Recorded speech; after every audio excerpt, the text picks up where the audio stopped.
Buenos días, grandes maestros del futuro. Ya estamos en el blog número 70 y ya ni me acuerdo cuál, creo que 74, esta vez estamos con un doctor, el doctor ¿en qué es exactamente, profe, doctor Edgar Hernández? Doctor en Ciencias en Química. Ciencias en Química.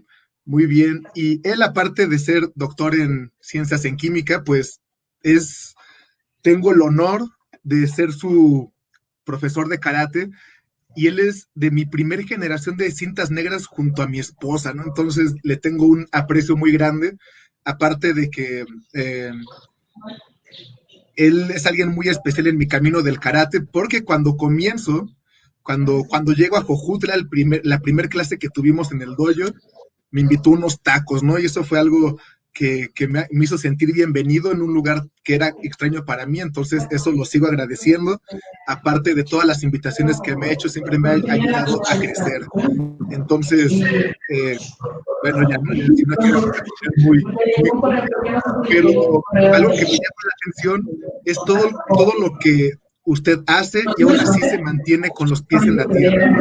Quisiera que nos explicara cómo llega a estudiar primero química y luego cómo da el salto a hacer investigación, ¿no? Porque aquí me manda algunos enlaces en los que tiene muchísimas investigaciones y que son muy en el ambiente de... Entonces, contar un poco de eso. Bueno, ¿por qué decidí estudiar ingeniería química? Bueno, desde niño siempre tuve 4 pasiones muy grandes. Una, la música. 2, las artes marciales. 3, me gustaba andar investigando todo, saber cómo funcionaban las cosas. Y otra, siempre me llamó mucho la atención la arqueología. Entonces, de hecho, yo estaba en la preparatoria, estaba en esa disyuntiva cuando ingresé a la preparatoria porque quería estudiar arqueología, quería estudiar música, quería estudiar, bueno, artes marciales, ¿no? Siempre desde niño fue mi pasión, mi ídolo era Bruce Lee, como yo creo que muchos de mi generación. Y bueno, cuando empezamos a llevar la materia de orientación vocacional, pues nos empezaron a hablar de muchas de las carreras que había y pues nos hicieron algunos perfiles de profesionales. Y tuve una maestra de orientación vocacional muy, muy, muy buena, porque nos enfocaba a todos, nos entendía y nos llevó a una excursión a Puebla y visitamos muchas de las universidades que hay allá. Y entonces la entrevista, además de conocer las universidades, era hacer una entrevista a los estudiantes de varias carreras, ¿no? Sobre todo las que nos interesaran. Y me acuerdo que en el 89 estaba empezando la carrera de informática en el Tecnológico de Zacatepec. Entonces yo tenía esas dos ya para decidirme a una carrera, decían ya formal, ¿no? Porque mi papá me decía que de músico me iba a morir de hambre y entonces... Lo siguen diciendo, Sí, la verdad que sí, ¿eh? Y sin embargo, tengo muchos amigos músicos que pues la verdad se la pasan formidable. Y bueno, no me arrepiento, ¿no? Porque al final, pues sí, de repente también hago mis pininos en algunas cosas que me invitan a cantar, sobre todo familiares. Pero bueno, volviendo a la parte de por qué decidí estudiar ingeniería química, pues aunado a lo que me gustaba siempre de investigar, descubrí que me gustaba mucho estar en el laboratorio cuando iba en la preparatoria. Me fascinaba estar en el laboratorio, armando los equipos, haciendo las prácticas, y entonces dije, bueno, pues si no me dejan estudiar música, pues me voy por la química, ¿no? Y ya que llego a solicitar ficha al tecnológico, repito, tenía esa disyuntiva porque también me gusta mucho la computación, me llamaba mucho la atención la computadora. Y justo en el momento en que estaba formado, pues fue cuando decidí estudiar ingeniería química. y fue Desafortunado. algo. Sí, sí, la verdad que sí, y fue como chistoso porque muchos pues llegamos y escuchabas las pláticas de los que estaban formados ahí, ¿no? Entonces casi todos los que estaban adelante y atrás de mí iban para informática porque era como el boom de esa carrera, ¿no? Y dije, no, pues mejor me voy a ingeniería química, ¿no? Y la fortuna fue que la jefa de servicios escolares en esa época era una ingeniera química, una química, la doctora Avellanira Garza Montoya, quien fue posteriormente mi maestra.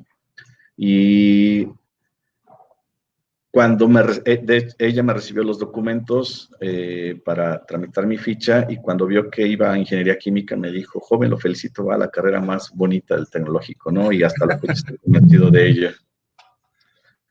A ver, aquí voy a hacer un paréntesis de esto. ¿Qué, ¿Qué es lo más difícil de estar en la carrera de química, de ingeniería de química? Porque, bueno, usted como estudiante tuvo su proceso, pero ahora usted también es maestro dentro de esta carrera. Entonces, ¿qué nos podría decir de las dificultades que es estudiar química? Bueno, una de las cosas muy, muy drásticas es el cambio de nivel, ¿no? Porque les sigue ocurriendo a muchos de los estudiantes con los que platico. Me ocurrió a mí, por ejemplo, yo hasta la prepa, si estudiaba 15 minutos para un examen era bastante y jamás reprobaba, ¿no? Siempre me iba muy bien. Sin embargo, cuando llego al tecnológico y quiero hacer lo mismo, el primer semestre pues reprobé matemáticas porque llevaba bases muy deficientes en álgebra. Entonces, toda la parte de las materias de cálculo, cálculo diferencial integral, en realidad la parte fuerte pues, del cálculo es el álgebra. Si llevas unas buenas bases de álgebra, no debes de tener ningún problema. Entonces, empiezas a ver en las materias que llevas cuáles son las deficiencias que tienes y que las tienes que subsanar, ¿no? Si no las subsanas, si no te pones al corriente en esos temas que llevas deficientes, pues todo es como una bolita de nieve, ¿no?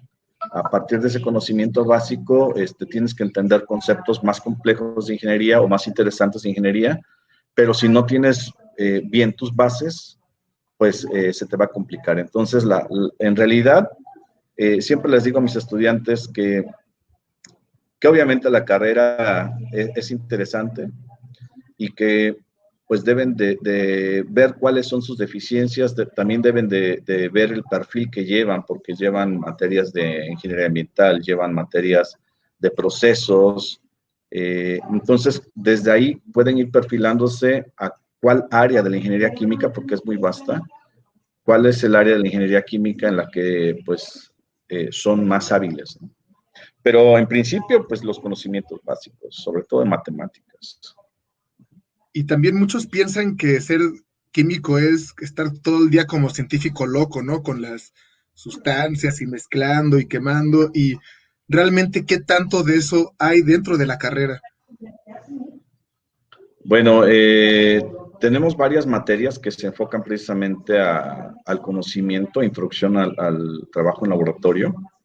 Tenemos laboratorios, creo que muy, muy buenos en nuestra área, al igual que en las otras áreas, ¿no? Porque las administraciones que han estado se han encargado de equipar lo más decentemente posible nuestros laboratorios.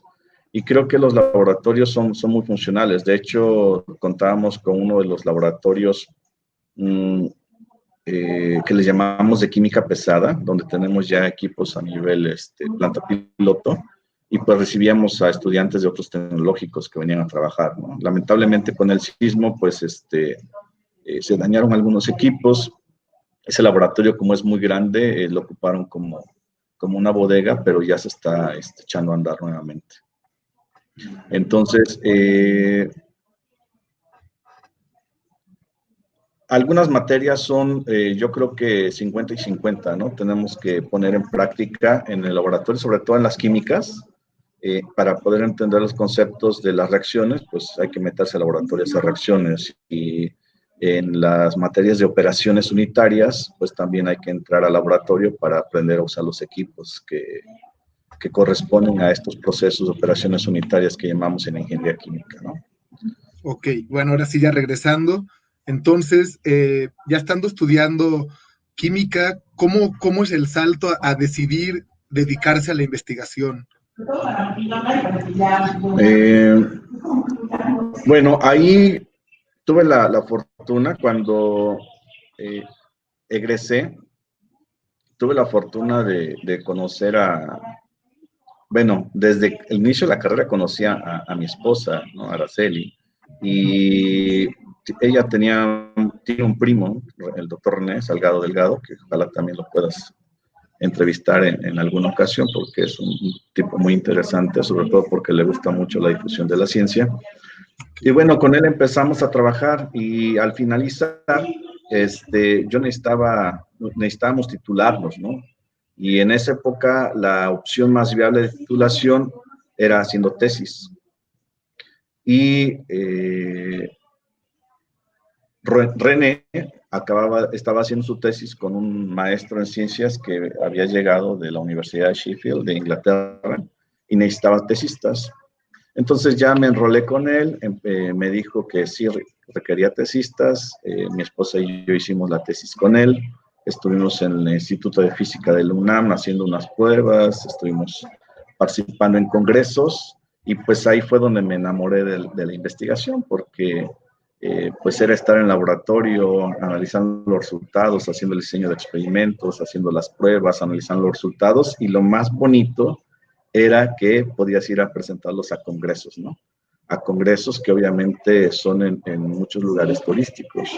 Me tocó estar en Cuba, por ejemplo, en mi doctorado, fui a Cuba, fui a San Diego, fui a Oaxaca. Bueno, en México he estado en varios lugares presentando trabajos en congresos y todos son en lugares muy, muy hermosos, ¿no? Entonces, es una de las cosas que también como que es el complemento, que no es todo trabajo, trabajo, trabajo, sino que también tienes la oportunidad de presentar tus trabajos en congresos, conocer a estudiantes y colegas de otras instituciones y darte cuenta también de que lo que haces, pues es interesante, que les puede llamar la atención a otros investigadores, ¿no? Excelente. Eso fue lo que me motivó. De hecho, antes de decidirme a estudiar mi doctorado, entré a dar clases al Tecnológico de Zacatepec en el 96, marzo de 1996. Estuve adscrito al Departamento de Ciencias Básicas. Como le gustó mucho al doctor Alberto Álvarez Castillo cómo estábamos trabajando en el laboratorio y todo eso, nos planteó la idea de formar un grupo de investigación. Entonces nos dijo, pero para ser investigadores necesitan tener su doctorado, ¿no? Entonces él fue uno de los impulsores, en mi caso, uno de los impulsores más fuertes que tuve, más importantes que tuve para decidirme a ser investigador. Entonces la decisión más palpable fue cuando me tocó ir a un congreso internacional de materiales en Cancún y ahí conocí a quien fue mi director de tesis doctoral, el doctor Ángel Icea Clavería, quien hizo todos sus estudios de licenciatura hasta doctorado en Alemania, ¿no? Muy bien. Bueno, para enlazar esto un poquito al karate, para no perder que somos el Karate DMX en casa, y después pasar ya un poquito al otro tema que quiero tocar, pues esto pasa más en cintas negras. Cuando llegan a las cintas negras sienten que ya llegaron a la cima, ¿no? Y se pierde mucho bueno, yo lo comparo mucho como con acabar tal vez la secundaria o la prepa, y me recordó cuando dice que una de las dificultades es que hay muchos errores que se vienen arrastrando de atrás y que eso dificulta mucho el seguir avanzando en la carrera. Pero es algo parecido, ¿no? Ya no les gusta practicar, por ejemplo, en el caso del karate, las katas pinan, que quieren practicar katas en muy altos grados, porque es lo más emocionante y divertido, pero estamos dando cuenta que siempre es muy complicado seguir avanzando y tener una técnica correcta si las bases están deficientes, ¿no? Entonces quería hacer esa comparación que me llamó la atención, ¿no? Que sí debe de ser, pues, Bueno, ya me están diciendo que escucha mucho eco, pero bueno, vamos a intentar cambiar eso. Y bueno, para dejar el karate de lado, vamos a regresar a la parte de cómo la química está enlazada con algo que no era puramente científico, ¿no? Porque parte de las raíces de la química están en la alquimia y la alquimia no solamente tenía la idea de, pues, de hacer cosas con piedritas y sustancias, ¿no? ¿Qué nos podría comentar acerca de las raíces de la ciencia de la química? Pues bien, efectivamente, la ciencia, por decirlo así, no formal o la parte no formal de los inicios de la química, como la conocemos actualmente como una ciencia basada en el método científico, pues fue precisamente la alquimia, ¿no? Que incluso hay reportes de que varios científicos que se involucraron en el área de la química, pues también practicaron previamente alquimia o se enfocaron también en la práctica de la alquimia. Entonces, hay un vínculo impresionante. De hecho, hay varios libros que hablan precisamente de la historia de la química, pasando desde las bases de la alquimia, ¿no? Y menciona precisamente a algunos de estos científicos que estuvieron involucrados también en el desarrollo de esta área, ¿no? Previa a la química formal como la conocemos ahora. Y si no, bueno, mis escasos conocimientos de química y de alquimia van a hacer que tal vez eh, fallen algunos términos y demás, no pretendo ser un experto. Sin embargo, el fin de la alquimia también tenía que ver con cambiar uno mismo. Y eso lo relaciono mucho con usted. Y la idea de invitarlo era que aparte de ser un investigador en ciencias, también tiene una búsqueda paralela, pero que parecieran que no pueden congeniar ambas, ¿no? Que está en el yoga, en el karate, investigando sobre temas que parecieran no encajar con la mente científica. Entonces, qué nos podría comentar al respecto? Bueno, yo creo que es una creencia que muchas personas tienen, ¿no? De hecho, yo siempre recordaba a mi padre que me decía, ya no estudies tanto, ¿no? Porque te vas a volver ateo. Sin embargo, bueno, me decía que me iba a volver loco o ateo, ¿no? O las dos cosas. Las dos. Este, pero si hacemos una búsqueda, de hecho, yo también desde bachillerato estuve inmerso en muchos grupos religiosos, precisamente buscando ese complemento, ¿no? Y hay varios investigadores, sobre todo en el área de psicología, que han tratado de abordar este punto precisamente, ¿no? De por qué la ciencia y la religión o la espiritualidad están peleadas. Sin embargo, no es así, porque hay reportes, hay evidencias de que muchos científicos son muy espirituales, ¿no? O muy religiosos, que bueno, yo concibo la religiosidad y espiritualidad de maneras diferentes, entonces, pero hay algo que los une, ¿no? Entonces, en ese sentido, muchos de los investigadores muy famosos que han aportado grandes cosas a la humanidad, han sido muy religiosos o muy místicos, ¿no? Por ejemplo, Albert Einstein, Isaac Newton. Hay un libro que se llama, está la traducción en español, se llama La dimensión espiritual de grandes científicos, o el título en inglés son 50 premios Nobel y otros grandes científicos quienes creen en Dios, ¿no? Que es de un psicólogo, un maestro en ciencias de psicología, Tihomir Dimitrov. Entonces, él se enfocó a buscar evidencias precisamente de que echaran abajo este mito acerca de que los científicos son ateos, ¿no? O que es incompatible para la ciencia comulgar con la parte religiosa o espiritual. Ok, y ahora el siguiente punto sería, para no generalizar y decir que si esto le va a ayudar a todos o no, porque no lo sé, en su particular caso, ¿qué ha sentido que le ha aportado esta parte espiritual a la parte científica?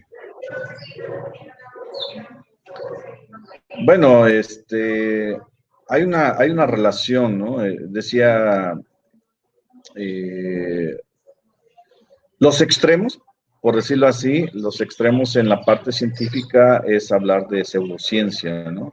Y los extremos en la parte religiosa o espiritual es hablar de fanatismo.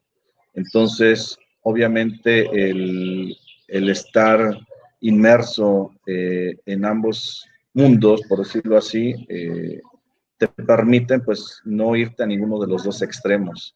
Y yo coincido con muchos de los grandes investigadores que son muy místicos, donde dicen que cuando tú descubres y entiendes un poco más la naturaleza a partir de la investigación, pues como que te enamoras más de la parte espiritual, ¿no? Porque hay una, mencionaba por ejemplo Isaac Newton. Isaac Newton era un místico, de hecho es uno de los que se dice que también practicó la alquimia. Y él tenía un amigo, un colega, no recuerdo ahorita exactamente el nombre, pero era un colega con el que compartía todo, excepto la creencia en Dios. Su colega no creía en Dios, decía que no, que Dios no existía, ¿no? Y entonces para convencerlo, en una ocasión dicen que construyó un sistema solar mecánico en el sótano de su casa, y entonces llama a su amigo y le dice que le quiere enseñar algo muy impresionante, se lo lleva y entonces se queda maravillado su amigo al ver el mecanismo, el sistema solar, ¿no? Y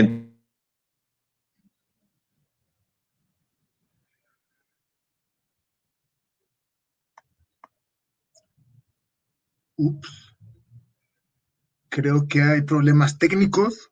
Le voy a pedir que se desconecte y vuelva a conectar. perdón, Ah, ya quedó, bueno, ya bueno, regresó. Ya se escucha otra vez. A ver, no, otra vez hay pequeñas fallas. A ver, intenta hablar. ¿sí me escuchan? Ya se escucha. Que estas conexiones son fatales. Este, bien, Listo. entonces comentaba el hecho de que llegó el amigo de Isaac Newton, ¿no? Y se quedó maravillado a ver el mecanismo y le pregunta, ¿quién lo hizo? ¿Lo hiciste tú? Le dice, no, ¿quién lo hizo? Dice, no, se hizo solo. Y dice, ¿cómo, acaso crees que estoy loco? Dice, ¿cómo crees que este mecanismo tan maravilloso se hizo solo? Dice, bueno, si eso te impresiona, imagínate el sistema solar, nuestra galaxia, nuestro universo. Pensar que se hizo solo sería una locura, ¿no? Forzosamente lo hizo alguien con una inteligencia que, pues, decía Isaac Newton, en mi caso yo considero que es Dios, ¿no? Entonces, son de las cosas interesantes que hay en las lecturas. Comentaba de anécdotas que están documentadas, que no son historias de boca a oído, sino que están documentadas en escritos que los mismos científicos hicieron, ¿no? También Albert Einstein se cuenta que él era un tipo que le gustaba mucho hacer meditaciones. Incluso algunos afirman, esa parte sí no está documentada, ¿no? Pero algunos afirman que debido a estos estados que alcanzaba de conciencia en sus estados de meditación, pues es que se le ocurrieron o le fueron otorgadas las ideas para todas las teorías que él desarrolló. Okay. Y ahora yéndonos un poco al plano más personal, alguna vez me comentó que su esposa decía que había cambiado usted, pero la parte de su temperamento. Eso me llama mucho la atención porque uno piensa que las búsquedas únicamente tienen que ver con la parte, eh, pues de afuera, no sé, lo que uno escribe, lo que uno hace, pero yo creo que los actos del día a día también son importantes y siento que es algo que vale la pena tocar aquí. Bueno,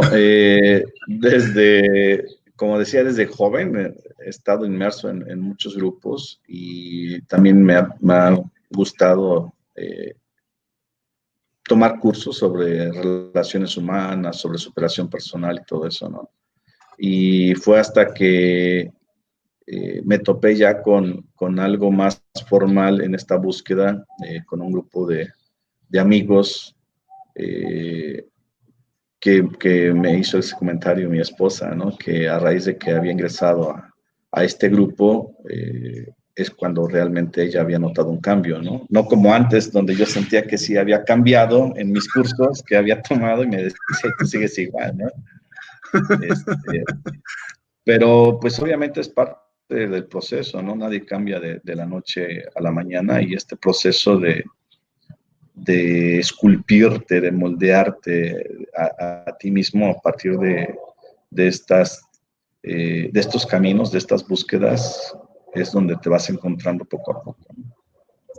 Ok, bueno, por cierto, se nos había pasado agradecer a los que nos estaban saludando, que por aquí está Patricia Guadarrama, también está mi madre, Miranda Saludos, Pati. Laura, el profesor Saludos. Moisés, y también está su hermano que nos recomienda una película, Kardec, que está en Netflix, basada en hechos reales, ad hoc al tema, ya veremos, a ver si es cierto.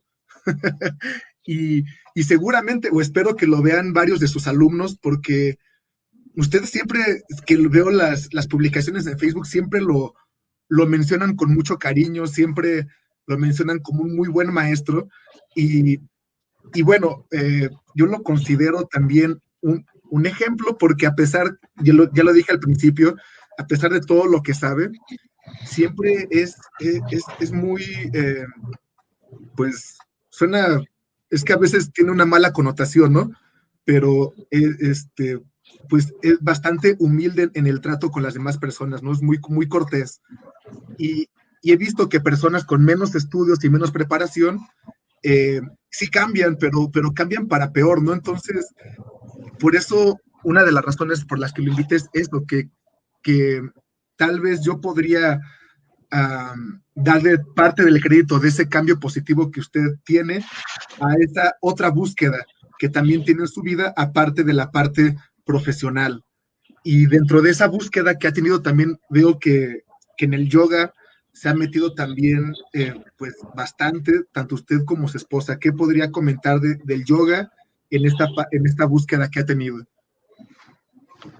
Bueno, antes de responder a esa pregunta, bueno, parte de este proceso, yo siempre he agradecido de que en esta búsqueda me he topado con maestros, porque para mí todos son mis maestros, que me han ayudado, ¿no? Dentro de mis primeros pininos en la incursión a este camino de la búsqueda en la parte espiritual, tuve un amigo en la preparatoria, un amigo que era de la edad de mi papá. Ahí lo conocí de una manera no muy grata, porque él cultivaba y en una ocasión que fui al campo, él aseguraba que yo había pisoteado sus plantitas, su milpa, lo cual no fue cierto, pero eso fue como que el inicio de una amistad, ¿no? Porque a partir de eso se limaron, ya que platicamos, se limaron asperezas. Él era pintor, él me enseñó a pintar, a dibujar, y él, dentro de las cosas que me enseñó, también fue a meditar. Entonces, él fue mi primer maestro. Yo siempre le decía que era mi maestro y él se enojaba, ¿no? Pero a raíz de eso se desencadenó el conocer a muchas personas muy importantes en mi vida. Muchos de ellos todavía están. Uno de ellos es mi hermano Eros, que precisamente nos está siguiendo en la transmisión. Él está muy metido también en esa parte de búsqueda. Él se ha enfocado a la parte de Reiki, por ejemplo, junto con mi cuñada, ¿no? Pero en la parte de yoga, ¿cómo llegué al yoga? Pues ahora sí que mi sensei de karate, Francisco Centeno Miranda, fue el link. Recuerdo que yo estaba muy preocupado por la edad, que ya había empezado grande, ¿no? Y no ganaba mucha elasticidad. Y yo le preguntaba, ¿no? Bueno, ¿cómo puedo ganar elasticidad? Y él había conocido a Alberto Núñez Coca, ¿no? En ese periodo, que dio unas clases de yoga ahí en el dojo, y me dijo, no, pues métase a yoga. Y ya fue cuando empecé a incursionar en la parte del yoga junto con mi esposa, y eso fue una parte, pues, que me ayudó bastante, porque pues me permitió conocer más maestros, ¿no? Como el maestro Héctor Marchelli, un tipazo que qué bueno que va a estar también aquí en estas sesiones de entrevista. Eh, y pues ahí aprendimos de que yoga no es solamente la cuestión de flexibilidad, ¿no? Es más allá de eso, es la unión de la mente, del cuerpo y del espíritu. Y esto fue precisamente lo que nos ha ayudado a, pues a seguir. Hay mucho todavía, siempre les digo a mis hermanos de taller que siempre nos falta, bueno, me falta mucho, digo, por mejorar, ¿no? Haciendo la comparación como si fuera una piedra bruta, me hace falta mucho para tener un acabado bonito, ¿no? Que pueda servir para una construcción. Pero bueno, seguimos en el camino. Y gracias por la invitación y no nada más a esto, sino a incursionar en el yoga, ¿no? Sin Y de querer hecho, ahí, bueno, ahorita, ajá, y sin querer, pues fue una de las partes más importantes que ha complementado mi vida en esta búsqueda. algo que se me hizo muy chistoso es que cuando lo invito a la entrevista dice, pero es que yo no sé nada, ¿no? Me dio mucha risa, pero pues yo creo que entre más uno conoce, más se da cuenta también de lo que uno mismo ignora. Entonces, entonces sí es curioso. Y bueno, también, pues usted ha sido karateca. Entonces, eh,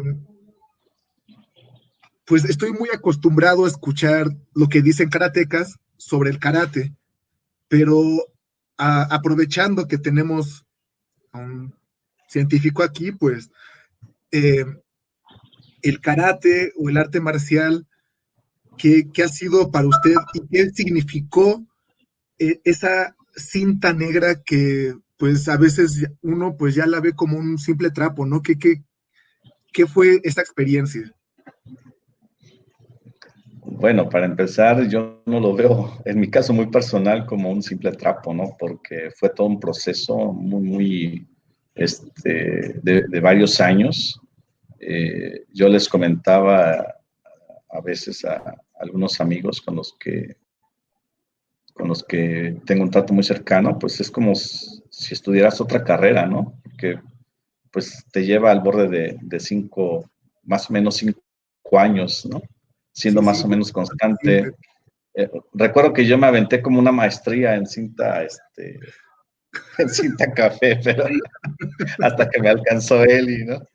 Pero fue un proceso muy padre. En lo personal me ha ayudado mucho también en mi formación personal, ¿no? Yo pienso que no podemos ver, siempre, como les digo a mis estudiantes, si nosotros vemos las cosas de manera aislada, es decir, si hablamos de karate por un lado, si hablamos de yoga por otro lado, de ciencia, de cualquier aspecto de nuestra vida, pero lo vemos como islas, no nos va a llevar a ningún lado, ¿no? Lo aprendido.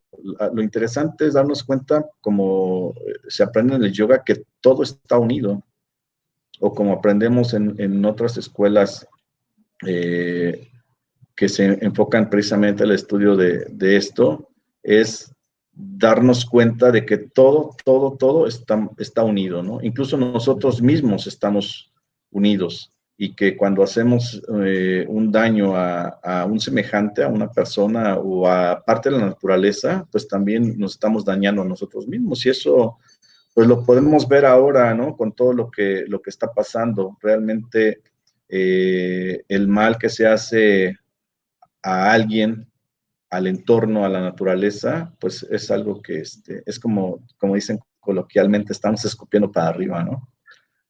Entonces, esta parte de entender el vínculo que hay en todo lo que hacemos, el karate, yoga, la ciencia, la parte espiritual, repito, no son cosas aisladas, siempre hay una parte de unión y bueno, es una unión completa, ¿no? Y en la parte del karate para mí, pues es un complemento, tiene todo toda la parte, pues hay estudios de ingeniería biomecánica, ¿no? Que precisamente hacen los estudios de las posiciones del cuerpo. Eh, Y si lo complementamos con la parte espiritual, pues para mí, por ejemplo, las cartas serían unas meditaciones en movimiento. No, pero yo quiero ir más profundo. No, ¿por qué? Porque definitivamente si nos quedamos en la parte de afuera del karate, pues siempre llegamos a lo mismo, ¿no? El rompimiento es una barbaridad, eh, porque pues a lo que le pegas no te va a responder, o la kata es muy bonita y es también muy difícil de hacer, o tal vez tu arte marcial no es muy bueno porque no va a servir en un combate de veras. Siempre son las mismas cosas cuando se ve como la superficie, pero de manera personal, o sea, en la vida del doctor Edgar, eh, ¿qué significó el llegar a esa cinta negra? Bueno, todo un proceso, es una transformación física, una transformación también mental, porque te tienes que mentalizar. Yo recuerdo que, por ejemplo, nos compartía eh, que siempre que ya estaba en la víspera para el examen de cinta negra, ocurría algo, ¿no? Una lesión, y la verdad yo decía, pues eso no va a ocurrir, ¿no? Y sin embargo estuve lesionado, que casi estuve a punto de no presentar mi examen, ¿no? Entonces, es todo un proceso. Yo todavía recuerdo con mucha emoción esa parte, porque fue como una graduación, pero más que por el simple hecho de obtener la cinta negra, lo que representa, ¿no? Lo que representa realmente de lo que implica el Karate Do, que es precisamente el camino de la mano vacía, ¿no? Del desapego a muchas cosas, desapego a los miedos, desapego a la flojera, desapego, pues al qué dirán, ¿no? Porque yo me acuerdo que a veces llegaban al dojo a preguntar y se dirigían a mí como me veían que era el más viejito, ¿no? Y había puros niños, pensaban que yo era el maestro, ¿no? Y hasta que le decían, profe, le hablan, ¿no? Entonces, me acuerdo que compartía eso también con otra compañera, ¿no? De México, que me decía que cuando llegaba a los entrenamientos, le preguntaban las demás mamás que dónde estaba su hijo, ¿no? Que llevaba a las clases de karate. Entonces, son muchas cosas que fuera de la cuestión del rompimiento, de la kata que se luce, realmente darte cuenta del trabajo que te ha llevado hasta ahí, ¿no?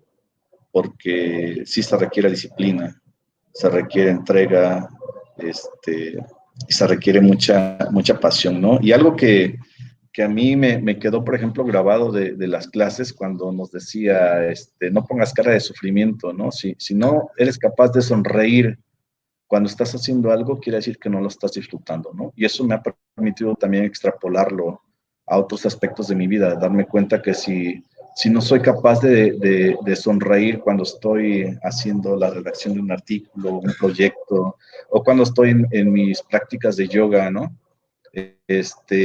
Si no soy capaz de sonreír, y como dice en una película, que me gusta mucho, cuando dice, no nada más sonreír con tu cara, sino sonreír con tu corazón, sonreír con tu hígado, sonreír con todo tu ser, pues quiere decir que no lo estás disfrutando, ¿no? Y creo que ahí hay que darnos un espacio para entender, bueno, si yo quería hacer esto, ¿por qué no lo estoy disfrutando? Y una de las cosas también que nos enseña el yoga es darnos cuenta que no todos los días son iguales, ¿no? Es decir, el estado anímico, el estado emocional te va a llevar a resultados diferentes, más profundos que te cuesta más trabajo, aunque ya lo hayas hecho anteriormente. Pues de mi parte, de mi parte, estoy satisfecho con esta entrevista. De verdad, se tocaron los temas que creo que se tenían que tocar, pero pues para sus estudiantes, colegas, no sé, los que lo estén viendo, si quisiera dar un mensaje para terminar esta pues entrevista tan bonita, dirían que está bien bonita. ¿Qué les podría decir? Bueno, sobre todo a mis estudiantes, ¿no? Que la razón de ser de un maestro, pues es el estudiante. Y así como comentaba hace unos momentos que me he sentido pues bendecido porque a lo largo de mi camino de búsqueda me he topado con excelentes maestros. También me siento muy complacido porque en este proceso que me ha tocado estar también de lado como maestro, me he topado con excelentes estudiantes, muchos de ellos, bastantes de ellos actualmente que ya son profesionistas, son muy buenos amigos míos. Y bueno, obviamente como maestro, pues no les puedes caer bien a todos los estudiantes, ¿no? Sin embargo, yo puedo decir que tengo muy buenos amigos que fueron mis estudiantes, ¿no? Y eso también, y que de repente se acercan y te dicen, ¿no? Aquella vez que nos dio un consejo, aquella vez que nos regañó, aquella vez que nos dio esta enseñanza, eso fue algo que me marcó y por eso le tengo un aprecio muy grato. Con eso como que es la mejor paga que puedo recibir cuando estás como maestro, ¿no? Entonces, un agradecimiento a ellos porque también si siempre les digo a mis estudiantes, por muy bueno que sea el maestro, si el estudiante no es bueno, los resultados no van a ser excelentes. Entonces, yo creo que me ha ocurrido muchas veces al revés, ¿no? Los estudiantes son maravillosos, son muy buenos, son excelente materia prima, y eso es lo que me ha permitido tener buenos resultados con ellos, ¿no? Más que el hecho de ser buen maestro. Excelente, Así pues. es. Pues muchísimas gracias, doctor. Ha sido un gustazo poder platicar con usted una vez más en esta pandemia. Y bueno, pues nada más decir que van a seguir las entrevistas todavía, al parecer, pues, unas semanas más para que sigan al tanto a las 10 de la mañana. El día miércoles tenemos un arquitecto que también es karateca, cinta negra. Mañana íbamos a tener al profesor Antonio Márquez López Jr., pero no podía el día de mañana, entonces va a ser la siguiente semana, el martes. Entonces, a ver a quién consigo para mañana, ustedes no se preocupen. El jueves va a estar el maestro Héctor Marchelli, que también esta no se la pueden perder, va a ser, hasta estoy nervioso. Y el día viernes también va a estar un maestro Zen desde Argentina, entonces esto se está volviendo toda una locura y pues hay que aprovechar, ¿no? Entonces, pues, los invito a seguirse conectando y pues sayonara.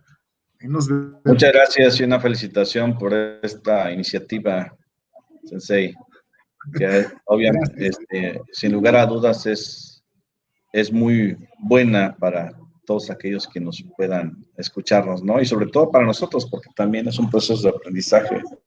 Es mi primera vez que me invitan a una entrevista de este tipo y pues lo agradezco mucho. Gracias. Excelente. Bye. Bye.